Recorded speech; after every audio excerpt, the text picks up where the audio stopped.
Jags Nation. This is the Action Sports Jags postgame show.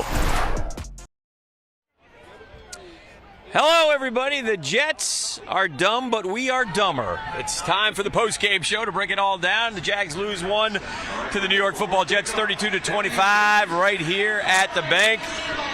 Dan Hicken and Brent Martineau joining you here inside the stadium. You just watched it. We just watched it. Are you not entertained? At least it was a good football game to watch. But in the end, the Jags do what they do. They find ways to lose.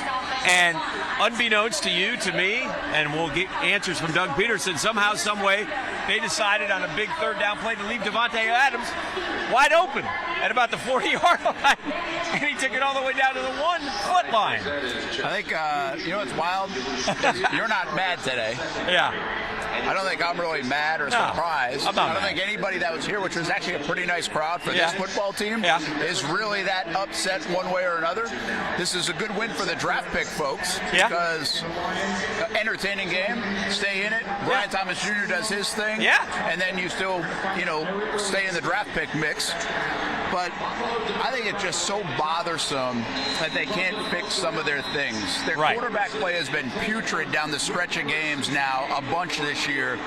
Another unnecessary interception, this time from Mac Jones. Why? That's two of them, too. He did it against Minnesota. At 50 seconds left. No need to throw it there. He throws, it gets picked off. That's the end of the ball game. That's correct. Continue. The defensive busts are mind-boggling. Like, the Davante, they're down 5. How do you let anybody behind you? You're talking about the 71-yarder Davante Adams, who ran past a linebacker and a safety. I'm not sure why you would ever, and I don't know schemes, so we'll find out, but I'm not sure why you would have a corner on Davante Adams. It was mind-numbing. The reason why I said, you got another one? And then the bust you said, by the way, he only had 198 yards in the second half. You might want to guard number 1-7.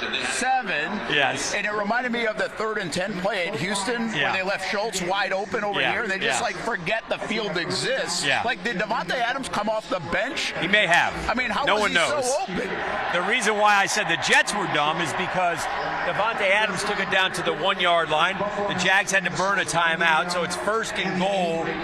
It's first and goal, New York. And instead of taking 3 knees, which you would run it down to, let's see, 1:10, minute, 50, 40, third, down to about 10 seconds, 15 seconds to kick the field goal, and they'd have no timeouts.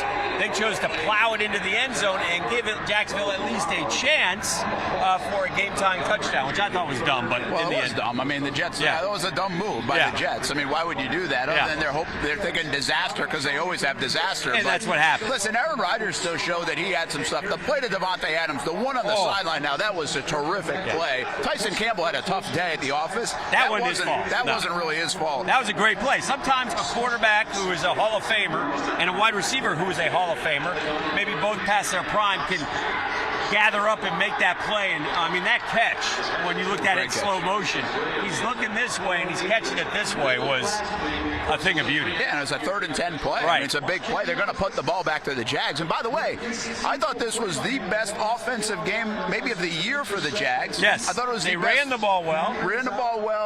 Mac was obviously efficient. They got it to Brian Thomas Jr. Brenton Strange had a double-digit catches. Can I give a hallelujah on it wasn't a trick play. It was a well-diagrammed, different play on the throw. Mac Jones rolls one way, comes back to Duvernay. Yes. He's got Brandon Sheriff pulling out and leading him down the field. It was beautiful. Yeah. That's what they haven't had all season. None of that. I love those plays. Yeah. And every good team has about 3 or 4 a game. We finally ran one. I really thought the offensive staff, who we've been very hard on, and a couple of times in this game they ran on 2nd and 18 and 2nd and 15, and I was hard on that. But I thought the offensive staff had a good rhythm. I thought their third downs the last couple of weeks are much better. Yes. They had an opening drive touchdown for the first time in 19 games. They had the possession in their favor. Like, they were doing doing things to stay on schedule and in a rhythm and everything else. They got it to Brian Thomas Jr. Right.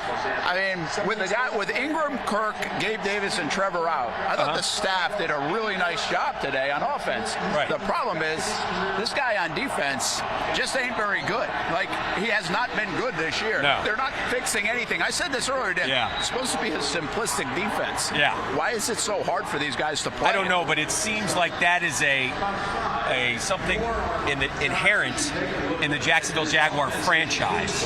Busts. We have had busts for as long as I've been here. A few years ago, in 22, Davante Adams ran down the middle of the field for the then Las Vegas Raiders on a bust and scored on a 70-yard touchdown play. We just are the bust kings. Tight ends forever have been able to destroy us on busts, and Davante Adams got us at the end today on clearly a bust. How you can't cover that guy and not be aware of him has to be mind-boggling. Well, we were even saying at the end of the game, if you're going to... Why are linebackers even in the game that late covering? Like Rice Lloyd, who's deficient in that area. Why not put another safety in the game or another corner? You know they're throwing the football. Yeah. So I don't think we had one sack today by Ledbetter. And you and I disagree a little bit. The Aaron Rodgers plan is often not to let him get out. Try to keep him right here. Problem is he still had 45 yards rushing, and that was the most this year by Rodgers, the old man. Right. He still was able to get out. It was, listen, in a season and a game that doesn't matter as we look at the QB comparisons right here, Brent, I don't know. I haven't watched the Jets this year. Aaron Rodgers can still throw it. I mean, he can throw it. He had dropped passes galore today. He would have had about 350, 400 yards. Adams actually dropped a couple. Yes, he did. And Lazard dropped everything. And so I felt like that guy still has something in the tank. Now, I don't know if this is just a one-off on a Sunday for the Jets. I don't know. But it was an impressive performance by Aaron Rodgers. And Mac Jones is Mac Jones. Yeah. He's a backup quarterback in the NFL, right? I mean, I like Mac. I think the world of Mac. And they played to Mac's strengths today, which was dink and dunk. Yeah. And we saw Brent Strange, and you had to the point of it almost has to make you wonder about going forward. It's just one game. Yeah. How many catches did he have? 10? 10 or 11. Yeah, 10 or 11 catches for Brent Strange today, which is very Evan Ingram-like. It really was. So nothing big. That role. I'll be honest. I'll be critical. I hate the offense when you have to work so hard for a 3-yard pass completion. I hate not. Brenton Strange is capable, and not every time. He's a great, guy to have in the flat, but he's also capable of shooting down a seam, as Evan Ingram is, and we never do that seemingly. You said it countless times. I mean, Mac is not a good deep ball thrower, and there he showed it. I mean, he sailed it high to Parker Washington several times, missed Brian Thomas on a couple could-have bends, and that's just the way it goes. He's not. Now, Trevor, maybe he does something different with those. He's better at throwing the deep ball. He's a very good deep ball thrower, actually. So that hampered him a little bit. Mac did a lot of good things. Yes. But at the end of the day, you can't make the mistake in winning football time, and he did. You said at the top of the show, Brian Thomas Jr., we almost kind of poo-pooed like we didn't even touch on it. Brian Thomas Jr., and listen, we in the Jacksonville media overhype players all the time. Yes. So be careful with what we say. But he has the look. He has the ability of a superstar. They can't cover him. At least a true number one. And he can explode to the end zone. Yeah, I think we got Doug Peterson coming up. Do you hear that? Yeah, let's go to Doug. Let's go to Doug Peterson on the podium. In a win. Oh, he's a great receiver.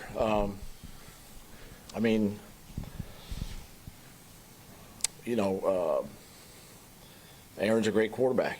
He's a Hall of Fame quarterback. So they made plays that we didn't make, and that part's unfortunate. I thought we did some good things, but just again, it comes down to just a couple of plays that. Your season or your game or whatever could be a little bit different. But give credit. I mean, those are two good players. Hey, Doug, it seemed like Mac posted a pretty solid game in terms of being comfortable. What did you see from him, and where could he improve, I guess? No, I thought Mac played played good. You know, he played well. I thought the offensive line protected well today. Again, did some good things. You know, BT had a heck of a game.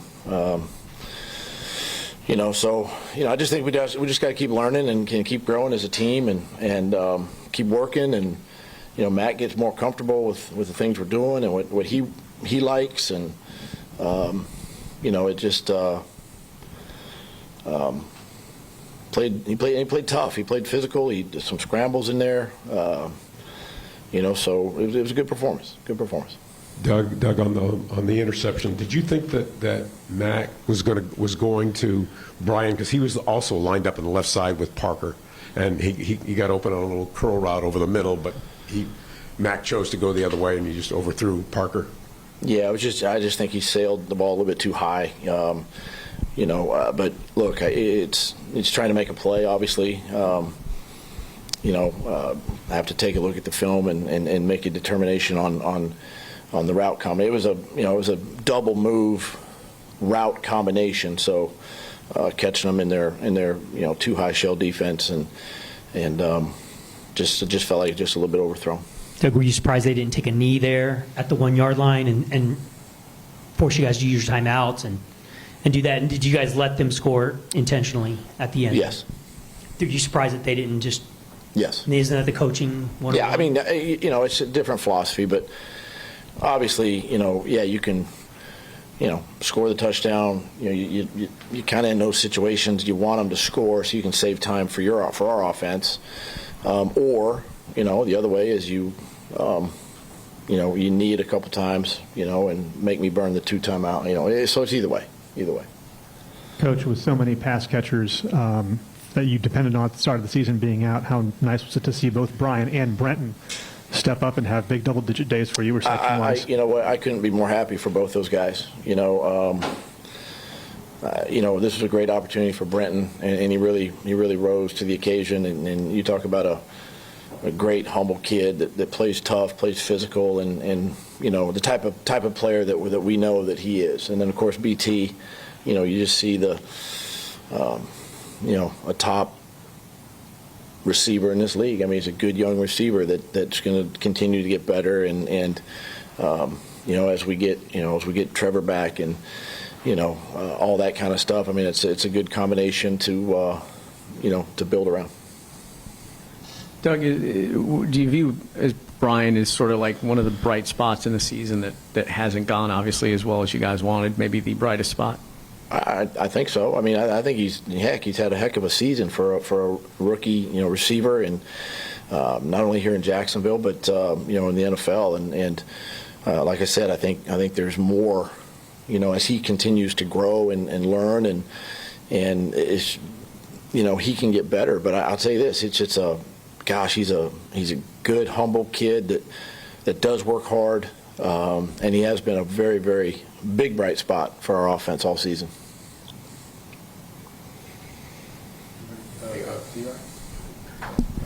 He's probably about something like 40 yards shy of 1,000 with still 3 games to go.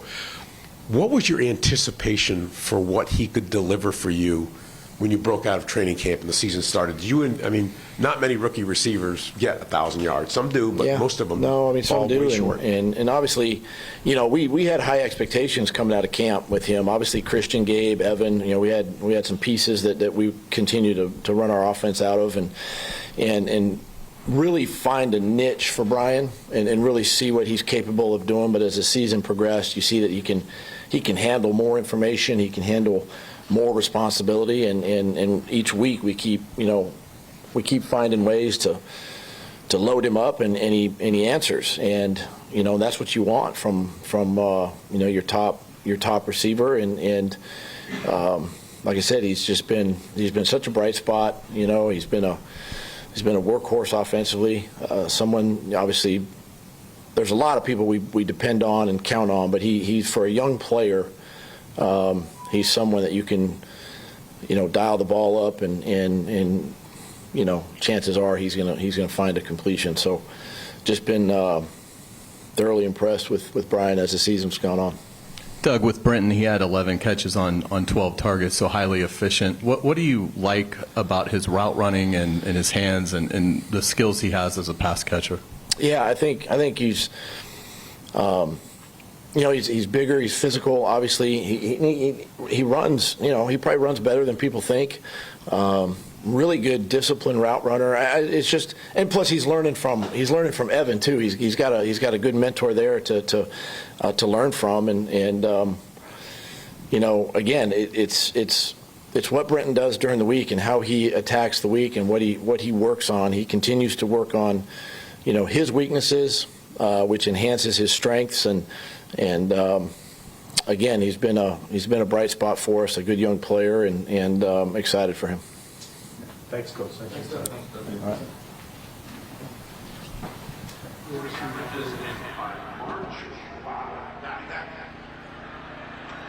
All right, that's Doug Peterson. You heard his comments. Boy, a lot of discussion about Brian Thomas Jr. and Brenton Strange. Why not? The season's lost. It really, at this point, the wins and the losses aren't that important, quite frankly, going forward. You saw what you saw, and neither of them played particularly well. Both played outstanding, but the team, whether they win or lose, doesn't matter. So Brian Thomas Jr. now has rookie records in receptions and yardage, and Brenton Strange, filling in for Evan Ingram, has a very Evan Ingram-like excellent football game with 10, 11 catches today. And so good to see him get his opportunities going forward. Liv, you're going to have to text me or tell them, because I'm having some IFB issues. So you have to tell them or text me if we have somebody available or if we have an interview going forward. Otherwise, I'll just keep blabbing. Give me a yes, I hear you, Dan, and I'll tell you if I hear you right now. All right, good. Thank you very much. I still have you. All right, good. But nonetheless, use that as a backup going forward as we discuss this game here going on. The Jaguars losing to the Jets. They fall to 3-11. I thought it was interesting. Doug Peterson, after the win last week, said you can't go 5-0 unless you go 1-0. Well, you can't go 5-0 unless you go 2-0, and I guess that's where it stopped. So they lose today to not a very good team. They play a not a very good team next week on the road in Las Vegas, and they come home to play not a very good team in Tennessee, and then they wrap with the Colts, who may or may not be in it, but we'll be fighting for maybe a 9-win season, an 8-win season, so we shall see what happens going forward. That's on the road. That will end the season. And then we have Black Monday, and as long as we're hearing from Doug Peterson, let's discuss the elephant in the room. Does he stay or does he go? I can't imagine he's back. I can't imagine, but I can because of who the owner is and the patience that he has shown with coach after coach, general manager after general manager. There's a lot of discussion. Here's the deal, and I can tell you this till I'm blue in the face. Shad Khan plays it closer to the vest than maybe any owner in the NFL. He's oppo Jerry Jones, okay? Jerry Jones will talk to anybody and everybody, and you put a mic in front of him, and he'll tell you everything, all right? Shad Khan is the opposite.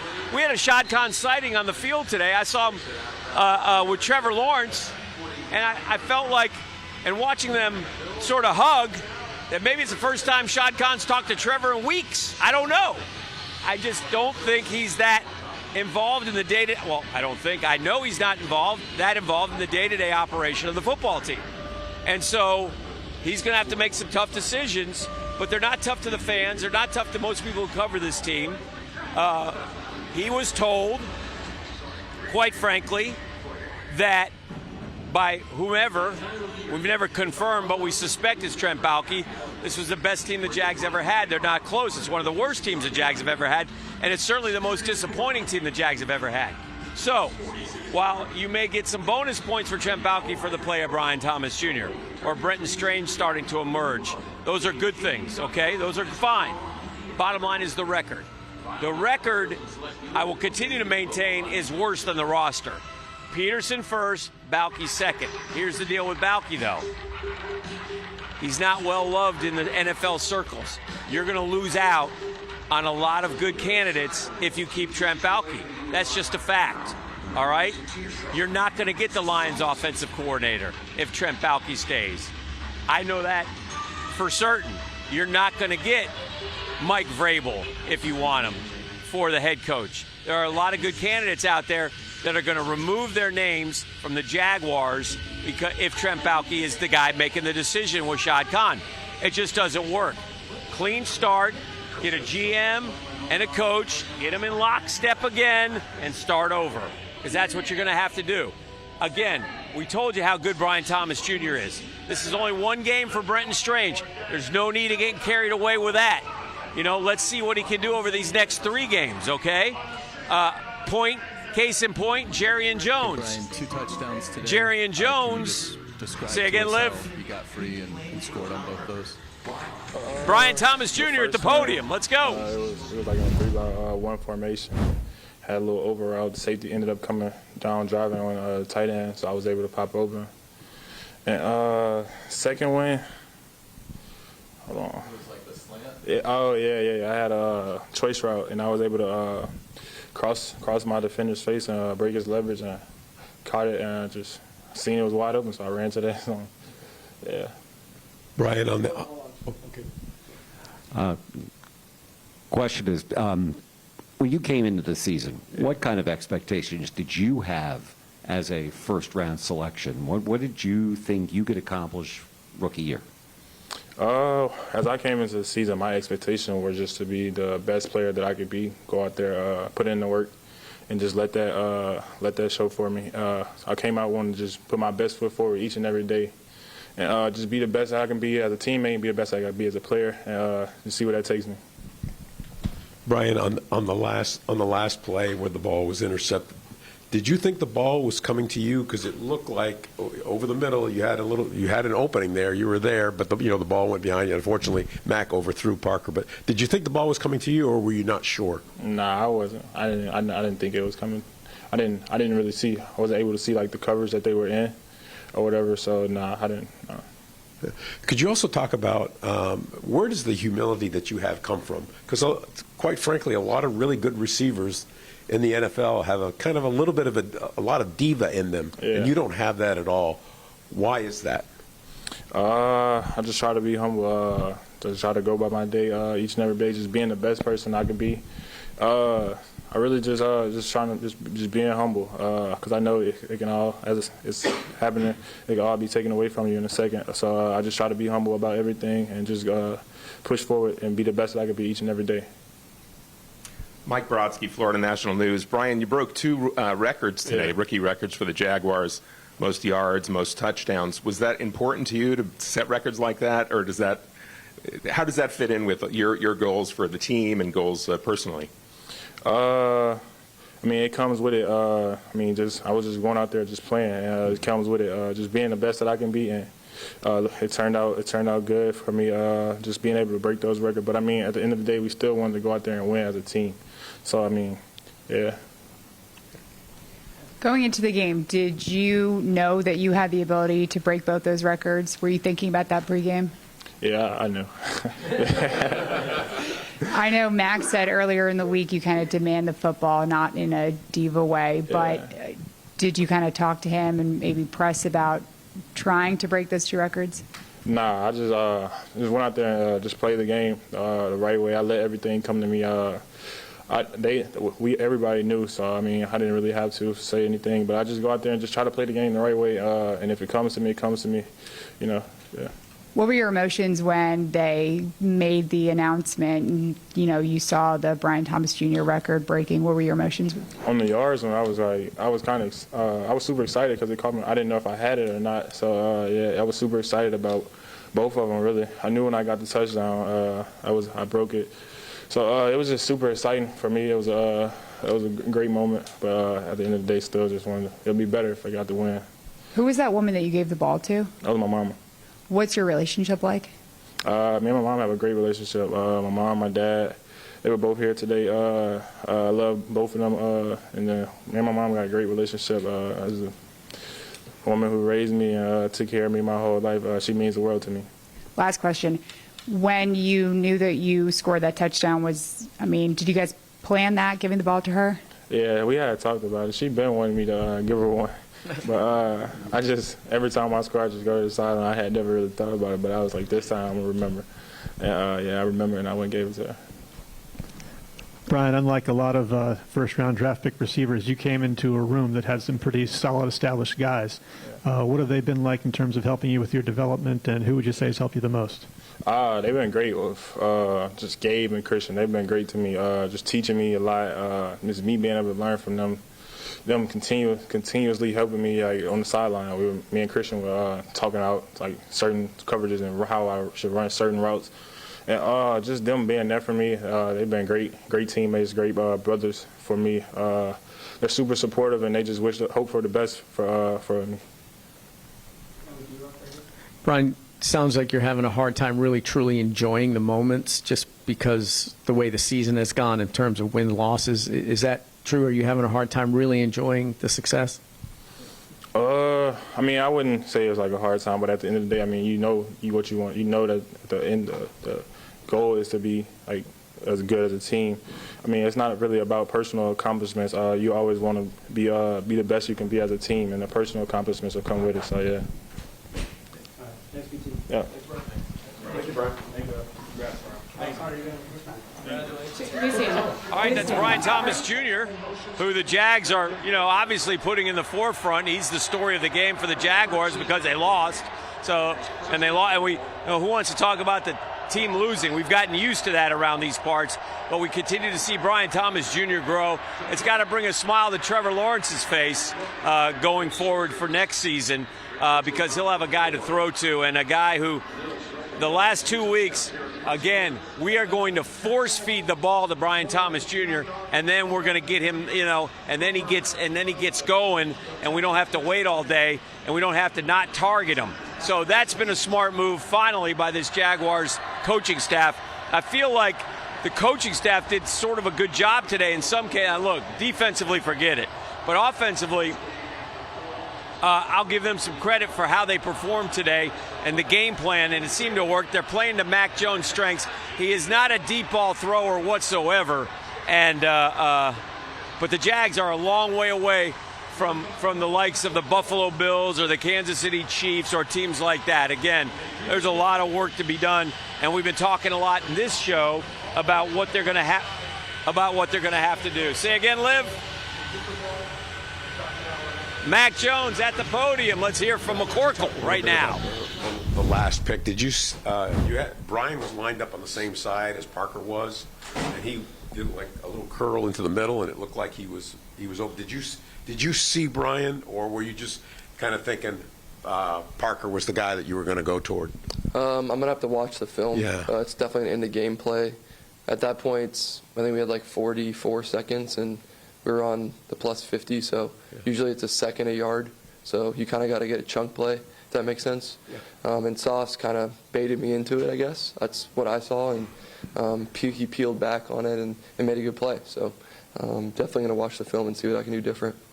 Could you talk a little bit about what Brian has been able to do for this offense this year?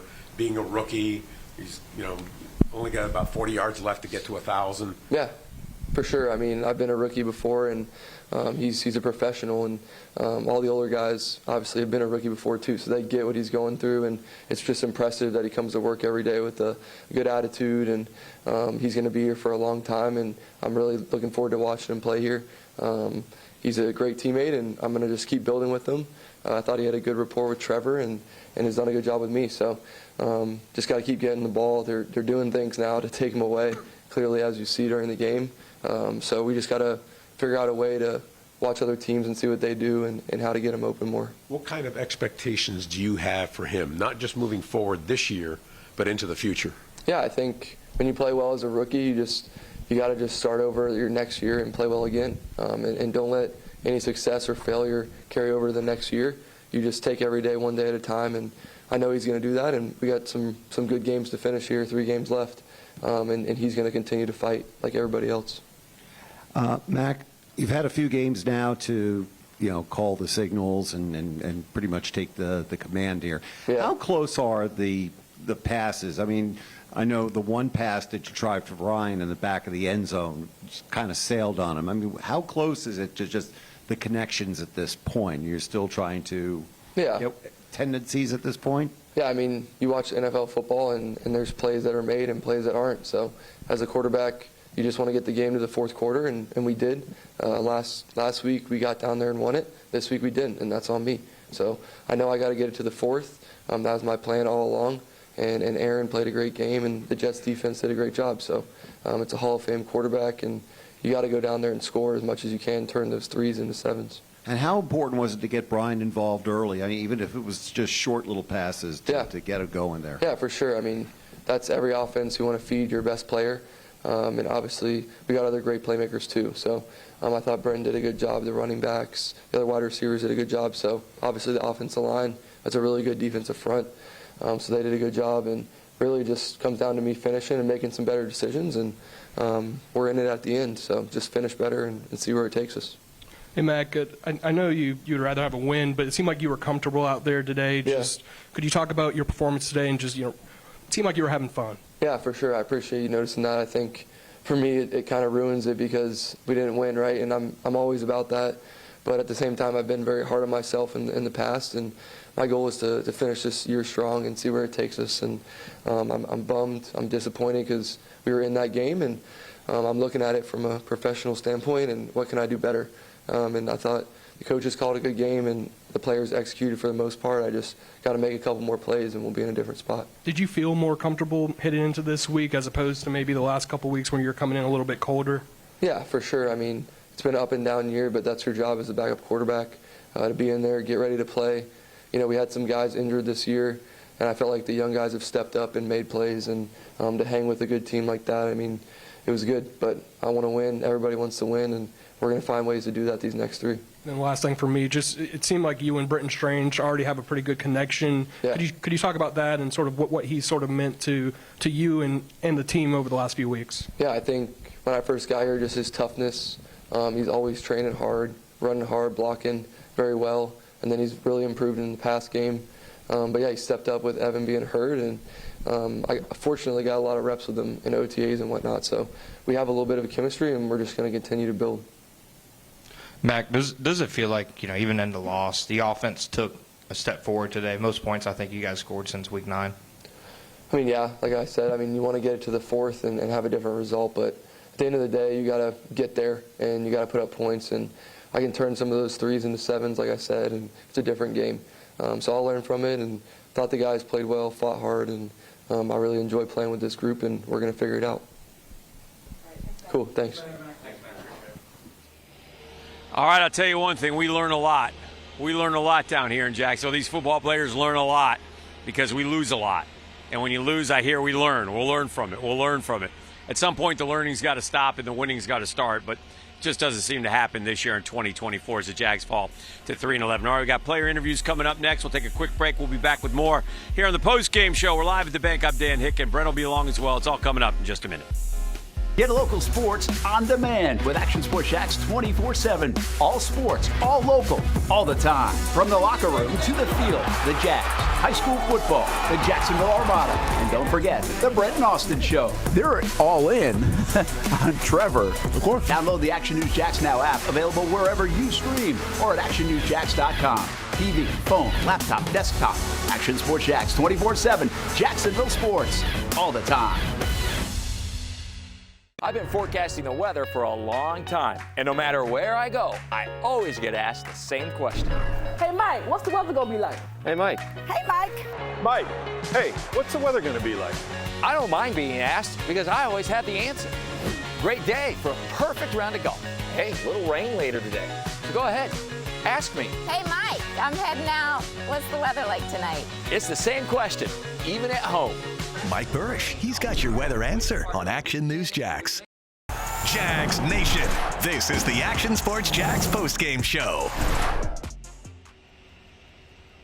All right, let's look at some of the scores from the rest of the league. The Ravens rolled over the Giants. No surprise, they were 16.5-point road favorites. They covered. The Cowboys sent Carolina back into reality. Commanders held on to beat the Saints and Jake Haener. The Chiefs, very workmanlike in beating the Cleveland Browns. The Bengals rolled the Titans 37-27, and Tua threw 3 interceptions, turned it over 4 times, and the Dolphins' playoff hopes went as they lost to the Texans by a final score of 20-12. You see the AFC South standings. I hate to show them, but contractually, apparently we have to. And there you see the Jacksonville Jaguars with the 3-11 mark. Oh, I remember when the seasons were 14 games. I wish they were again, quite frankly, people. The fact that we still have 3 more is painful to both you and to me going forward. But I guess it's football, so it's better than nothing. As we welcome you back inside the bank, we've got lots of player interviews. Liv, do you want to start with Foye Oluokun? We'll catch up with Foye right now. He was on the defensive side of the ball. The defense not the best of days. 32 points to the New York Jets, Aaron Rodgers and Davante Adams today. Out of words to describe some of the same old stuff, or what? You got to execute the little plays like within the game and then down the stretch if you want to win those games. I mean, NFL, you never know which plays the winning play. And, yeah, I mean, I could talk about it every time it happens, but it's basically the same stuff. I mean, how bothersome are the busts this late in the season? Just guys, the big plays and the guys that are so wide little open. plays turn to big plays, like just simple communications. Really, it's how you play. I think the communication was good. It's just how you go throughout the play. But you got to understand, offenses might understand what you're communicating, understand your assignments, and then do a little variation on that changes, responsibilities a little bit. Just how you're reading the play. So keep learning, keep growing. We got young guys and stuff. Just keep learning, keep growing, keep over communicating out there. I want to see it keep growing to the end of the year. Because regardless of what happens, I think we can all become better football players by the end of the year.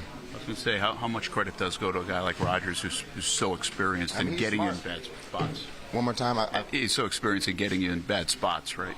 Or putting the defense in a tough position. Yeah. He knows a lot of football, right? So I think we were on him pretty well the first half, and then he can't bust, really. To check. He's got to own your job there and execute the play. How good was the? I don't know if you got a chance to see how good that 3rd and 10 was. Him and Davante. You just tip your cap. Caught it? Yeah, he did. He caught it. Yeah. I'm gonna watch it again. He caught it. He caught it. All right. It was a great play then. Throw and catch. That's what they used to do back in the day. I'm sure.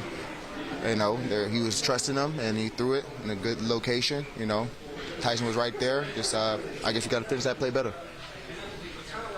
It looked like the defense kind of let them score that last touchdown, so you got the same time with their offense. Is that what happened? That's situational football. We needed the ball back in order to win. Otherwise, it's going to knee or whatever and kick the field goal to win. So we wanted the ball back. Were you a little surprised that they didn't take a knee in that situation? That's they got to be better situations. I actually played the Falcons. We ran that thing, and then Todd scored, and then we ended up not winning. So I was happy they forgot that situation. But I don't know what they were thinking over there. Actually, Brent was it? Yeah. Yep. The success Davante had in the second half, was that just a great player being great with Aaron Rodgers? I got to go back and watch it. He's a great player. Rodgers is a great player. Yeah, I would say so.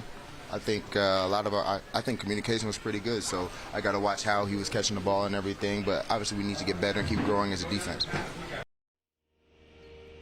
All right, it's Foye Oluokun also still learning as we go forward. It's inexcusable to have the busts, and it's not little plays turning into big. It's inexcusable. I don't care how young they are. I don't care if they're rookies. I don't care if they're first, second-year guys. It's inexcusable in the National Football League to have busts, and that seemingly has plagued this franchise for almost 30 years. And we just watch it every year over and over and over again, and eventually it's some guy running free down the field. All right, here's Brent Martineau. We'll get to Brent and Strange. Wow, it's 14-0, huh? In just a second. Bills are winning. Josh Adams looks good. Josh Allen looks good. I got Davante Adams. I didn't know if Dan would be doing the show when I got out here. I really wanted to watch. Sitting down watching. Touchdown Detroit. It's 14-7. What's the mood of the locker room? It's just let's get this over with. I'm out of questions, man. Yeah. I just think the big thing. The big thing for me is your offense played the best game, and you still can't yin and yang, right? You can't play complimentary. But then the bus, we saw busts against Miami that made the difference in the game, and I just can't get over that part. Yeah. I thought it was interesting. Foye Oluokun said, "Hey, I thought the communication was good." Yeah, we just heard. So if the communication was good, I don't know what else goes wrong. Is that the call? Now, a lot of people did give. I think it was Foye. I think it was Antonio Johnson. I just talked to. Give a lot of credit to Rodgers. He put you in a tough spot. He's got a lot of experience against some guys that don't have a ton of experience, and he's playing the chess game. And that's fine, but why hasn't that happened for the Jets all season? Why has it just happened down here? Yeah, that's what it I will makes you say wonder. this: Rodgers in this offense have been playing a little bit better the last month to begin with. That's true, right? So yes. I don't watch enough of the Jets to know how much he's Nor do doing I. that. Yeah, but he did it today, and obviously you can pick on some of the young guys in this defense because teams have been doing that, and most of the time it's the linebacker play that they try to get everybody set up on. But listen, everyone around the league offensively is going to try to get a running back or a receiver lined up on a linebacker, and most of the time they're going to win that matchup. But I mean that's it, Dan. Other than that, heck, I was trying to chase down Jeremiah Ledbetter. He had the highlight of the day and Everbank Field, and he was gone. Like I didn't even see him. So I asked everybody else. I mean, Jeremiah, come back. It's a really fun thing to talk about around Jeremiah, here. we need you. But the backflip did impress everybody. It did. Brent Strange, by the way, had a career day for him. Let's hear from him right now. Brent, was that the best performance you guys felt like offensively of the year? It felt pretty good, but it wasn't enough to win. So at the end of the day, all we care about is winning around here, and so it really doesn't matter. You know, it's cool to go out there and execute a little bit better than we have in the past weeks, but we didn't do enough to win the game, and that's all that matters. Double-digit catches for you. What were you finding in terms of success? I mean, I think the opportunities just came my way. Here we say don't chase plays, and plays came my way, so I made the plays. And I pride myself on being a reliable player for this team, and that's what I do. So. Like that Evan Ingram rule if you get the ball that much, huh? Yeah. Hopefully my dog gets back soon, healthy. Yeah. How much fight did you guys show there? I mean, you're down a bunch of guys, and to be able to come out and really put together a pretty good performance without them. Yeah, I mean, yeah, we showed fight, but like at the end of the day, like I'm saying, like all we want to do is win games. Like you go out there and fight your ass off all day long, but if you don't win the game, at the end of the day, you go home. It don't matter. So that's all I focus on, and that's all everybody on this team focuses on is trying to win games. So. I apologize if you've already been asked. Could you just talk about the impact and the electricity that Brian Thomas continues to show for this team?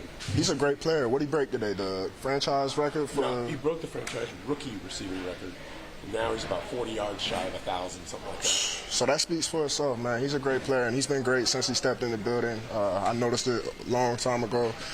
BT continues to do great things, and I'm proud of him. He's going to keep growing. He's going to keep getting better. So he's really impressive, and like I said, he's only going to keep getting better. Have you ever seen a receiver who's as productive as him but has no diva-like qualities at all? I mean, I'm sure, yeah, there are some, like, but yeah, I'm sure there's some. That's a hard question, I guess. We don't really have divas on this team, you know. So, I mean, none of our receivers are divas. Everybody goes out there and works hard and handles their business. So, it's a salute to the people they bring in this building. Like you said, you guys played really well. Does it feel like you're just like kind of 1 or 2 players away from winning some of these games? That's exactly what it is. There's 1 and 2 plays every game. I mean, what have we lost each game, last 7 games by 7 points or something? So it's tough, but we'll watch the film, figure out the mistakes, and get better. Is it hard to, because of that you haven't been able to figure that out? I mean, figure just what it takes to win. Man, I love playing football, so I can't speak for anybody else, but this is what I love to do. I've done it my whole entire life, so it sucks and it stings, it hurts, all of that, but I'm going to come in on Monday, Tuesday, whatever it is, and be ready to work and give my best effort because I just love this. We've seen flashes of you. You haven't had tons of opportunities. How important?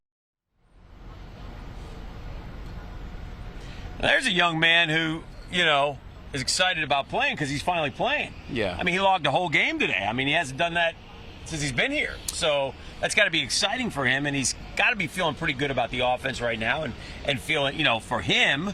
And so it's fun, win or lose, and for him at least. It's really hard to process this team at times because I know you were kind of hard on that draft class last year, right? Yes. And I was like, I like Brent Strange a little bit more. He's not getting a lot of opportunities. Right. I'm shocked that Doug Peterson in his 3 years here hasn't been able to figure out how to use 2 tight ends. Right. Evan Ingram's so unique. I get that part, but he still hasn't been able to figure out both tight ends. And today was an example of this guy can do that stuff. And you know what I like about him? You can talk all about the catches and everything. Mm-hmm. He's pissed off because they don't win. Like, he wants to win. He's got some. I'm not saying these guys don't want to win, but you can just tell some guys have a little bit more edge to them. The one thing we can't do, Brent, is we've got like Brenton Strange, we were talking about this a little bit earlier because there's not a lot to talk about as far as the game. They lose every week. They're 3-11. So we started looking ahead to next week, and we got to be careful about who we laud. And we said this earlier. I get that. Jerry and Jones today did not have a good day. Nah, really right? And so last week we're, Jerry and Jones can't wait. He's going to get better and better. They don't necessarily do that. So we have to wait and see. So let's let Brenton Strange play these next 3 games before we get rid of Evan Ingram and put him in as a tight end and see what he's able to accomplish. So there's a lot to do. Now, one thing they did do today that they haven't done well for a long time is run the football, I thought. Yeah, and Travis Etienne, this was weird too, though. This is the example of they don't know which way to use these guys sometimes because 10 rushes for 51 yards in the first half. I think the offensive line actually is playing pretty well right now. Yes. And they are. They're pushing people around. Ever since Trevor got hurt, I feel like they're running the ball better. But then they didn't go to Travis at all in the third quarter. And then they got back to him a little bit in the fourth quarter. So they're trying to figure out the Travis and Tank stuff because they like them both. Right. I thought Etienne looked more explosive today. Looked a little bit more like that fresh. in a while. I don't feel like my eyes have seen him look like that, and he performed pretty well. He'll end up talking tomorrow. Mitch Morse did talk about their offense a little bit. And again, that offensive line playing a lot better, I think, but Morse won't take it because he wants to win. Let's hear from Morse. What's your best offensive performance, did you feel like? I mean, in terms of rhythm and trying to do what you were trying to do? I thought we were able to keep a rhythm, right? We were able to convert third and shorts, make it an opportunity to, at least have the defense thinking a bit. Sustaining drives, 15-play drives, so on and so forth. Like, that's a huge momentum boost for not only the offense but for your team. So just continue to do those things and listen, keep battling, keep competing, keep working, and let the chips fall where they may. I mean, that's the nature of this thing, I know you want a chance to win. You guys are giving yourself a chance. And just keep knocking on the door and not seeing it go through. It's got to be just tough, I guess, and maybe more than that. Yeah, no, I think it's extremely frustrating, but we got a good group of guys that win or lose will stick with it and stick with each other, and I think this locker room's done a fantastic job through thick and thin this year of rallying around each other. So, we could get, it could be the exact opposite, and guys haven't let that happen. So, very appreciative of that, and it makes coming to work a lot easier. A Ledbetter backflip. Did you see it coming? No, I got to tell you, one of the more impressive things I've ever seen on a football field. And I'm sure if I had a sack, I'd try to do the same thing, except my knees and ankles would explode, break my neck probably. Yeah, it was a remarkable thing, and he deserved it. It was a great sack. How well do you think this team's adjusted to losing Cam for all the guys? Losing? I'm sorry, try that again? The trade of Cam, losing Kirk, losing Gabe, losing Evan. Oh, yeah, I see. Yes. I think this year has been, whether it's trade or injury, has been trying this offense, but at the same time, like I was saying earlier, we have a great group of dudes who rally around each other, and no matter who's out there, we're going to try to put our best foot forward. And it's all we can continue to do these next few games and let the chips fall where they may. All right, that's Mitch Morse, the Jaguars center. He formerly of the Buffalo Bills, currently leading the Detroit Lions 14-7 and going for it at 4th and 2 on the 50-yard line. Had a wide open receiver who then go all the way down to the 20-yard line. You're telling everybody about this game like this impacts the Jaguars. It does. I just like to watch two good teams play every now and then. Although it was an entertaining game today. Today was very entertaining. And listen, going forward, the offensive line will need some new pieces, but not a lot of new pieces. And listen, you can never have enough. But Walker Little has solidified the left side nicely. Survived injury today. I don't know what Brandon Sheriff's plans are, if he's going to come back, but Mitch Morse is due back another year. Anton Harrison is a young right tackle. And so going forward, that won't be the priority, I think, when they try to fix this football team. It was on my list of what to watch in the next month, right? Brian Thomas Jr. is an obvious one. Guys like Josh Hines-Allen chasing some milestones and Trayvon Walker and stuff. But I thought the offensive line was a unit that it's going to be back. Right. So can you build some confidence? Right. They're playing together. They've actually played together for a long time now this year. Remember, that was the story last year. They didn't play a lot of games together. Right. Well, this could help down the road. We'll see what happens with this unit going forward and who's making those decisions. decisions. But I've always liked a guy like Anton Harrison. He's about ready to complete year number 2. Didn't play last week because he got sick right before the game. He did have 2 holding calls today, but overall, I think Anton Harrison's a good player and one that's going to be a staple here on that offensive line. We caught up with him after the game. Anton, do you feel like this was maybe your best or most complete offensive game this year? I'm going to say, yeah. I feel like we was able to run the ball, was able to pass the ball, kind of when we wanted to. It didn't go our way. We didn't get positive yards every play, but we kept going and we kept fighting, so, yeah. How frustrating is that part? I mean, think about the Eagles game, the Vikings game, this game. You're on the other side of the field with a chance to win, and it just won't come up on the right side. Yeah, it sucks. Kind of just keep going through it, keep doing it back and back and back. But we got to try to find a way. There's really no excuses. Wish we was in a better situation to not even be in that situation, but it's NFL, so no game going to be easy. It's all going to be close games. We knew what we was getting into, so we just got to try to not get in that situation. And if we do, try to be able to win it. That's a good front there. Do you feel like the line has played a lot of football together now, and it's really starting to find a little bit of something here late in the year? Oh yeah, definitely. They had a good front up, edges inside. I feel like we handled them well. They made some plays. That's what they're gonna do. It's NFL. We're gonna lose some, but as a whole, I feel like we did pretty good on them. Did you see the Ledbetter backflip? I did. Yeah, it was crazy. I asked the shrimp coach, I said, you think I could do that? Could you? Nah, not at all. They'd be carrying me off somewhere doing that. Thanks, man. Yeah, appreciate it. All right, that's Anton Harrison, who admitted that he cannot do the Ledbetter backflip. I mean, Ledbetter's about the size of Anton Harrison. That was impressive. That's about all we got today when you fall to 3-11. So here we are. That's not all we got, because I want to show you this, okay? All right, what do you got? That's one other thing about the locker room I want to tell you. We'll probably be able to play this today. We've been talking a lot about Brian Thomas Jr.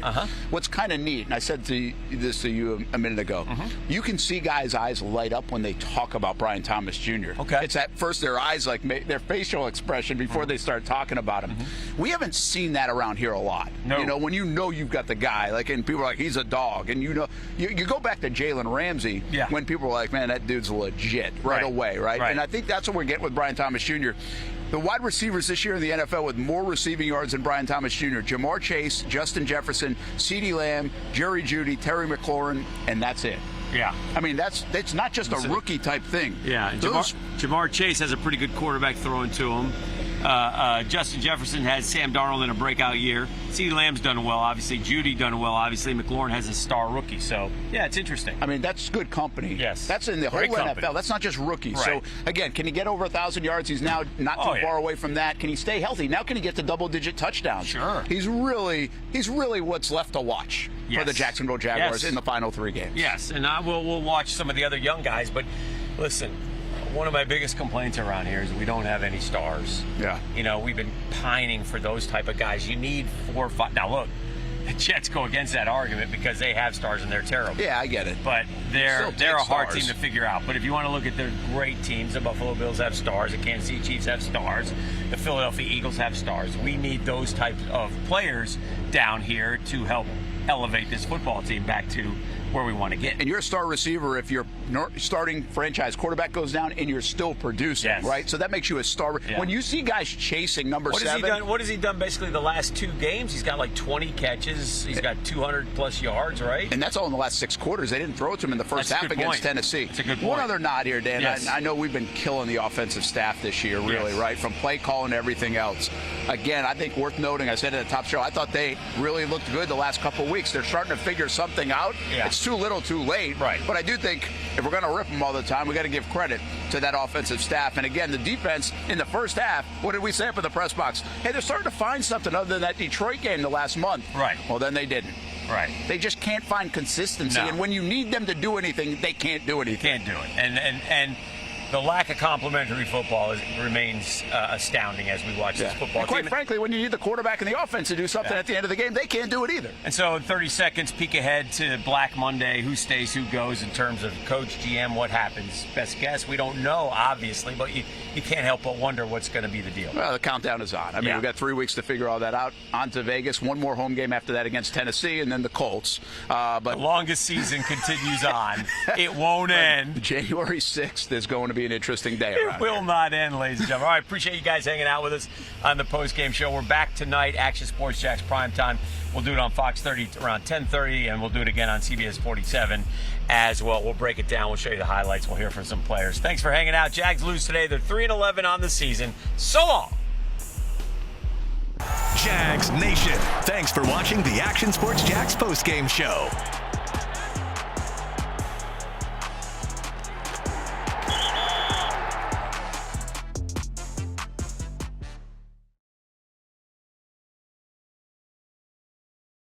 Baker Sports is local sports. Uniforms from Pop Warner and Little League to travel ball, high school, and college. They make you look good.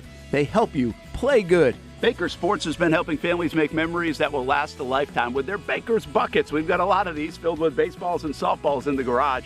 I've been throwing batting practice to Ty and Kaylee for years, and also sit on the Baker's Bucket, catching Kaylee while she practices her pitching. Baker Sports is homegrown, and a lot of employees that used to play on local ball fields now work for Baker Sports, now helping you look good, play good, and make memories of your own. Visit Bakersport.com to see what Baker Sports can do for you. Custom apparel, Nike, Under Armour, Adidas, embroidery, screen printing, and more. Baker Sports is local sports. From Jacksonville to anywhere in the Southeast. Bakersport.com.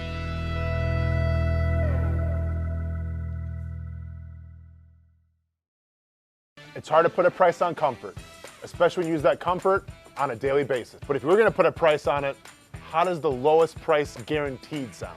Furniture Source is going to have the biggest brands, whether it's Ashley, Casper, or Tempur-Pedic, and once again, it's going to be the guaranteed lowest price in Jacksonville.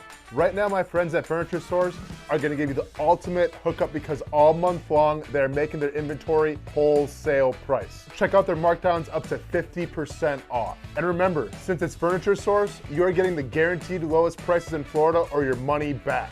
Don't have the cash on you right now? It's no worry.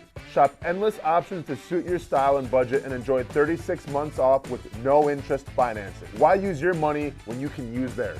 Whether it's beds, couches, tables, or chairs, Furniture Source is going to have exactly what you're looking for. Shop the lowest prices in Jacksonville guaranteed. Find the location nearest you at FurnitureSourceJacks.com. If you don't see a pit, it ain't legit. When you hear that, you think Bono's Pit Barbecue, a staple in Northeast Florida now for 75 years. A place that feels like home with friendly service, a meeting place for friends, family, or business occasions.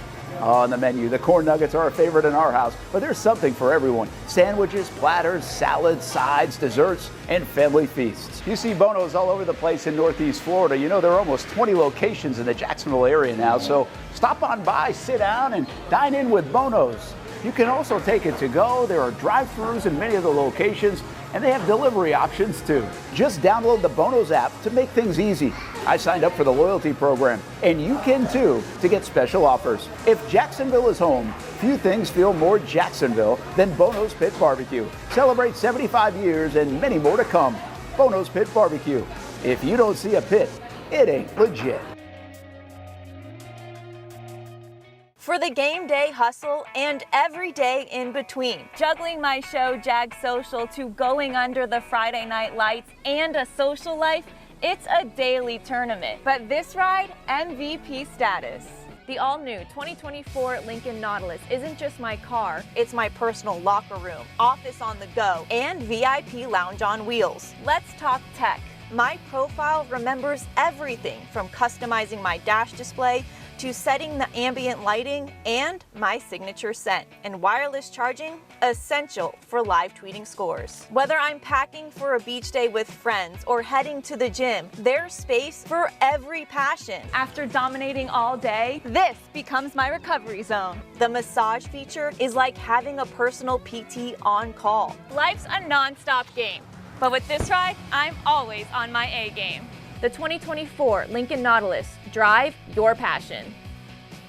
You trust CGC to make your water great, and now you can trust CGC with your plumbing needs as well. Fast, convenient scheduling, licensed and insured. A quick call away at 904-552-1242. You never know when you're going to have an issue with a shower, toilet, or maybe it's a sink that sometimes is easy to fix. All right, let's be honest. I'm not fixing anything. I'm totally staging this because when I have a plumbing problem, I call CGC Water Treatment and Plumbing. Trained professionals, transparent pricing, customer satisfaction. Small problem or even a bigger issue. Maybe you need a new tankless water heater or something a bit more intricate. The experts with 25 years of experience at CGC Water Treatment and Plumbing can do it all. Call 904-552-1242 or visit cgcwater.com. Right now, get 10% off any residential job of $500 or more. CGC Water Treatment and Plumbing, an authorized independent Connecticut dealer. Florida license number CFC 1432579.